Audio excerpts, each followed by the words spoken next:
નમસ્કાર, ઝલક ગુજરાત ન્યૂઝમાં આપનું હાર્દિક સ્વાગત છે।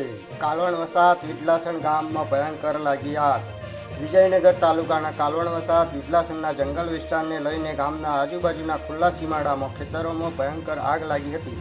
ભયંકર આગ કાબૂને મેળવવા ગામના ગ્રામજનોએ ડોલો ચરુ ભરી ભરીને પાણી આગમાં નાખતા રહ્યા હતા, છતાં પણ આગ કાબૂમાં આવી ન હતી। છેવટે 101 ફાયર બ્રિગેડમાં જાણ કરી રેન્જ ઓફિસના અધિકારીને પણ જાણ કરી હતી।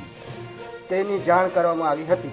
ગ્રામ પંચાયતના વહીવટદારને પણ આગ લાગી હતી તેની જાણ કરી હતી। ફાયર બ્રિગેડવાળાની ગાડી જલ્દી આવી ન હોવાથી ગામ લોકોએ પોતપોતાના ઘરેથી પાણીની ડોલો ભરી ભરીને પાણી આગમાં નાખતા રહ્યા હતા।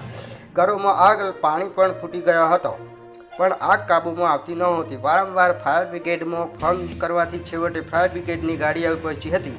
તાત્કાલિક લાઈ બંબા ચાલુ કરી 1 કલાક સુધી પાણીનો મારો ચલાવી ફુવારાની આગને કાબૂમાં મેળવી હતી। ત્યારે ગામ લોકોએ હાશકારો અનુભવ્યો હતો। જો સમયસર ફાયર બ્રિગેડ દ્વારા આગને કાબૂમાં ના લાવ્યા હોત તો આગ ગામમાં ઘૂસી ગઈ હોત અને ગામના ઘરોમાં પણ આગ લાગી ગઈ હોત અને ગામ લોકોને ભારે નુકસાન ભોગવવું પડત। વારંવાર આગ ગમે ત્યારે ગમે ત્યાં લાગી જાય છે। આગ લગાડવામાં આવે છે કે આગ અજાણતા લાગે છે સમજાતું નથી। તો સરકાર આ બાબતે ફરીવાર આવા બનાવો ના બને તેની તપાસ કરી આગની કાર્યવાહી કરવી જરૂરી છે। તંત્રી શ્રી નટુભાઈ પરમાર, વિડલાસણ।